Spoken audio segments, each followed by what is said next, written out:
विधि का जो विधान है कर्म के अनुसार वो पहले से सुनिश्चित है। ना बेटा उद्धार करेगा ना बिटिया उद्धार करेगी। कर्म अच्छे किए हैं तो सब उद्धार करने में सहायता कर देंगे। अगर कर्म ही हमारे बिगड़े हैं तो कोई और हमारा उद्धार कैसे ही कर सकता है। अच्छे कर्म होंगे तभी कहीं जा कर के घर में हमारे कोई भक्त संतान आएगी। अगर आप ये कहो नहीं नहीं हिरण्यकश्यप का उद्धार क्या नहीं हुआ प्रहलाद जी के कारण, क्या रावण का उद्धार नहीं हो गया विभीषण जी के कारण, मैं आपकी बात से बिल्कुल सहमत हूँ। लेकिन ये भी समझना होगा आपके किसी ना किसी जन्म के अच्छे कर्म के फलस्वरूप ही आपके घर में भक्त संतान का जन्म होगा। आप जिस हिरण्यकश्यप की बात कर रहे हैं वो हिरण्यकश्यप भी कोई आम आदमी नहीं थी कि कोई नहीं था कि कोई भी ऐसा हिरण्यकश्यप बना, नहीं। हमने जय विजय का प्रसंग सुना, आपने सुना था 3 जन्म तक राक्षस बनने का श्राप मिला था जय विजय को। जय विजय कौन? तो भगवान विष्णु के वैकुंठ के द्वारपाल। अभिमान के कारण संतों का श्राप मिला, यही 3 बार राक्षस बने, द्वापर में, त्रेता में और सतयुग में। और सतयुग में हिरण्यकश्यप हिरण्याक्ष बन के आए। भगवान के द्वार की जिसने अनवरत सेवा की है तो राक्षस बनकर तो अभिमान के कारण आना पड़ा, पर कृपा कहीं ना कहीं रघुनाथ की थी कि प्रहलाद के जैसे संतान का जन्म हुआ। प्रहलाद जैसी संतान क्यों आई? माता कयाधु जब गर्भ में थे प्रहलाद जी, कयाधु माँ को संतों का कितना सानिध्य प्राप्त हुआ, नारद जी के सत्संग का कितना समय मिला। वो जो सत्संग का प्रभाव था वो प्रहलाद जी के जीवन में उतर कर आया। आज भी हमारे यहाँ कहा जाता है जब माताएं गर्भवती हों तो माताओं को जितने अच्छे आचरण हैं, व्यवहार हैं, संस्कार युक्त कार्य हैं वो करने चाहिए। 5 महीने तक चलिए जो ठीक है, आप अपना व्यवहारिक जीवन जैसे जी रहे हैं और 5 महीने के उपरांत 6-7 महीने से तो निश्चित ही आपको बहुत सावधानी से अपना जीवन जीना चाहिए। केवल अच्छे दृश्य देखिए, केवल अच्छी बातों का श्रवण करिए, पूजा पाठ में अधिक से अधिक अपने मन को लगाइए। ग्रंथ पढ़ सकते हैं तो गीता जी पढ़िए, मानस जी पढ़िए, हनुमान चालीसा का पाठ करिए। 7वें महीने से बालक सब कुछ सुनने समझने की क्षमता ग्रहण कर लेता है, उसे संगीत भी समझ में आता है, उसे बाहर के जो वातावरण है, जो दृश्य हैं, जो आप भाव अपने अंदर अर्जित कर रहे हैं वो भी उसको समझ में आने लगते हैं। तो गर्भ में कयाधु माँ ने सत्संग किया, उसके कारण प्रहलाद जी मिले हैं। तो भैया बेटा उद्धार कर देगा इस चक्कर में ऐसे निश्चिंत होकर मत बैठ जाना कि हमको कुछ करने की जरूरत नहीं, मेरे पास बेटा है, ये मुझे अग्नि देगा, मेरा कल्याण हो जाएगा। नहीं, अपने कर्म की पूंजी आपको खुद के लिए इकट्ठी करनी है। किसी और के द्वारा किया गया कार्य हमारे काम आने वाला नहीं है। भूख लगने पर व्यक्ति को स्वयं भोजन करना पड़ता है। कोई और हमारे हिस्से का ना सुख ले सकता है ना ही दुख ले सकता है। आप समझिएगा, संसार में हमारे हिस्से में जो चीज़ है व्यक्ति कितना भी यत्न कर ले, अगर हमें सुख मिलना है तो कोई राई जितना छीन नहीं सकता, दुख मिलना है तो लाख यत्न कर ले, कोई हमें बचा नहीं सकता है उस चीज़ से। ना हमारे हिस्से का सुख हमसे कहीं जाएगा ना दुख कहीं जाएगा। और समझिएगा, ये देने पे आएंगे तो कोई ले नहीं सकता, ये लेने पे आएंगे तो कोई दे नहीं सकता। केवल और केवल भाग्य के भरोसे भी बैठ के रहना उचित नहीं है। भाग्य भी आपके कर्म के भरोसे कहीं ना कहीं तो रहता ही होगा ना। सब चीज़ें ये मिली जुली हैं। व्यक्ति गड़बड़ क्या करता है, या तो फिर कहेगा भैया हम भाग्य भरोसे बैठे हैं, या तो कहेगा नहीं नहीं केवल कर्म प्रधान है, या तो कहेगा नहीं नहीं हम केवल भगवान भरोसे हैं। भैया सारी चीज़ें आपस में जुड़ी हुई हैं, जो चक्र समझते हैं ना, ये सारी चीज़ें एक दूसरे की पूरक हैं। अगर आपको भगवान पर भरोसा है तो भी आपको कर्म करना पड़ेगा। कैसा कर्म? भगवान की पूजा में नित्य लगे रहने का कर्म करना पड़ेगा। ये भी तो कर्म है। आप माला जप रहे हैं, कर्म है कि नहीं है? आप घर से मंदिर जा रहे हैं, ये कर्म है कि नहीं है? आप व्रत अनुष्ठान कर रहे हैं, ये कर्म है कि नहीं है? कर्म यहाँ भी करना है। भगवान पर विश्वास है तो भी कर्म जुड़ा हुआ है, कर्म तो करना पड़ेगा। रही भाग्य की बात, तो जो पिछला बिगड़ा है, मैंने कई बार चर्चा की, अगर पीछे कोई त्रुटि बनी है तो वो भी इस बार आकर जुड़ेगी। हाँ, भगवान की कृपा से उसमें कुछ कम ज़्यादा का जो होगा उनकी कृपा से वो संभव है। लेकिन भैया दशरथ जी के इस प्रसंग से अवश्य सीखिएगा, अगर भगवान के पिता को ये संसार छोड़कर जाना पड़ रहा है तो हम आप किसी गिनती में आने वाले नहीं हैं। हमको भी जाना है, हम सबको जाना है। सुख पाता रहा जो सदा जग में, उसे आखिर में दुख पाना पड़ा। पछताया नहीं जो कभी जग में, उसे अंत समय पछताना पड़ा।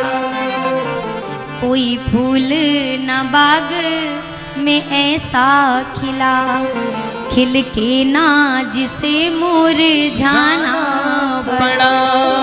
विधि का यह अटल विधान बना, जिसे आना हुआ उसे जाना पड़ा। जो आया है वो जाएगा। तो इसीलिए भैया अपने कर्म की चाबी अपने पास रखिए, अपने कर्म की पूंजी अपने साथ रखिए। प्रभु के भजन कर प्राणी, क्यों व्यर्थ गंवाए जिंदगानी। प्रभु के भजन कर प्राणी, क्यों व्यर्थ गंवाए जिंदगानी। प्रभु के भजन कर प्राणी, क्यों व्यर्थ गंवाए जिंदगानी। प्रभु के भजन कर प्राणी, क्यों व्यर्थ गंवाए जिंदगानी। प्रभु के भजन कर प्राणी, क्यों व्यर्थ गंवाए जिंदगानी।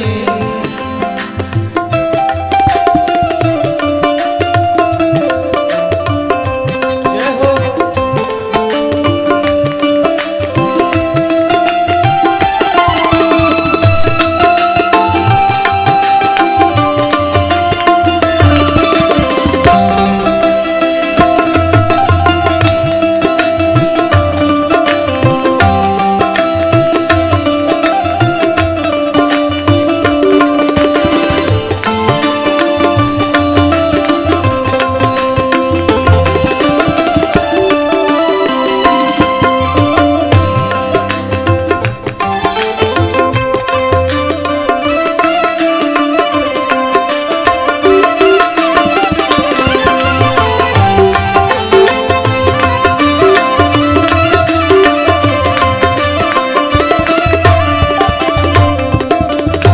बालापन तने खेल गवाया, बालापन तने खेल गवाया। बालापन तने खेल गवाया। बालापन तने खेल गवाया। आई जवानी तू इतराया। आई जवानी तू इतराया। आई जवानी तू इतराया। आई जवानी तू इतराया। अब तेरी काया बूढ़ानी, क्यों व्यर्थ गंवाए जिंदगानी। अब तेरी काया बुढ़ानी, क्यों व्यर्थ गंवाए जिंदगानी। प्रभु के भजन कर प्राणी, क्यों व्यर्थ गंवाए जिंदगानी। प्रभु के भजन कर प्राणी, क्यों व्यर्थ गंवाए जिंदगानी।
करेगा तो कब कर पाए, अब ना करेगा तो कब कर पाए, अब ना करेगा तो कब कर पाए, अब ना करेगा तो कब कर पाए, काहे न अब भी तू हरि गुण गाए, काहे न अब भी तू हरि गुण गाए, काहे न अब भी तू प्रभु गुण गाए, काहे न अब भी तू हरि गुण गाए, मन तेरी माया में हैरानी जय हो। क्यों व्यर्थ गवाए जिंदगानी, मन तेरी माया में हैरानी क्यों व्यर्थ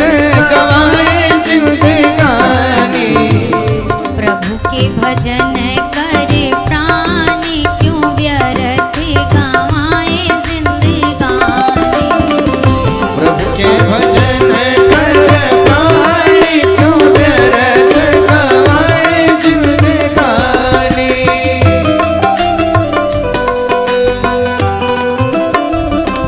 जय हो।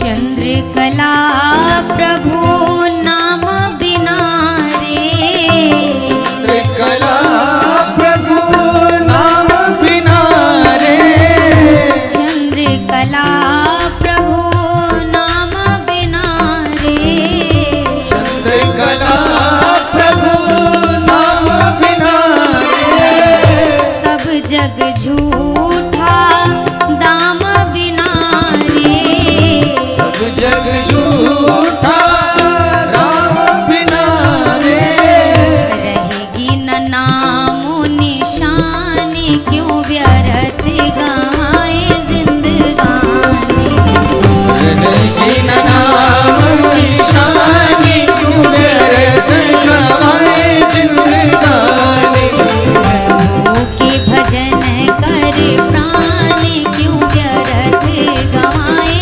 जिंदगानी, प्रभु के भजन कर प्राणी क्यों व्यर्थ गवाए जिंदगानी, अरे अब तेरी काया बूढ़ानी क्यों व्यर्थ गवाए जिंदगानी, तेरी काया बुढ़ानी क्यों व्यर्थ गवाए जिंदगानी, क्यों व्यर्थ गवाए जिंदगानी, क्यों व्यर्थ गवाए जिंदगानी। मन तेरी माया में हैरानी क्यों व्यर्थ गवाए जिंदगानी,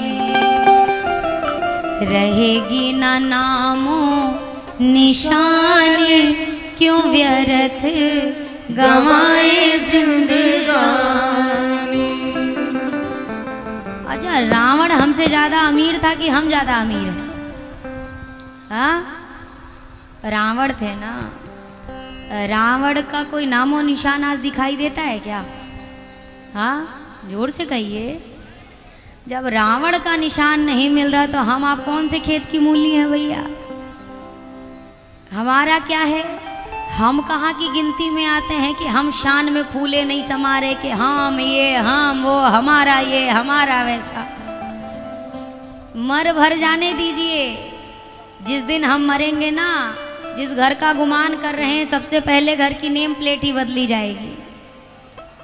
अब जो है ये नहीं है तो स्वर्गवासी के नाम पे क्या करना है? जो गया सो गया।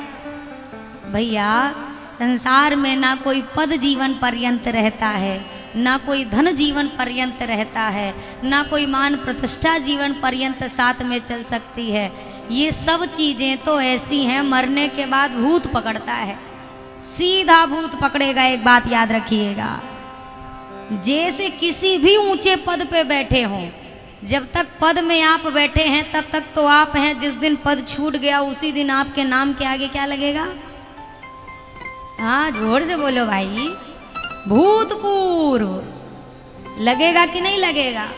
और कितना बढ़िया भूत है, सोचिए, मरने के बाद हूँ पीछा नहीं छोड़ता है।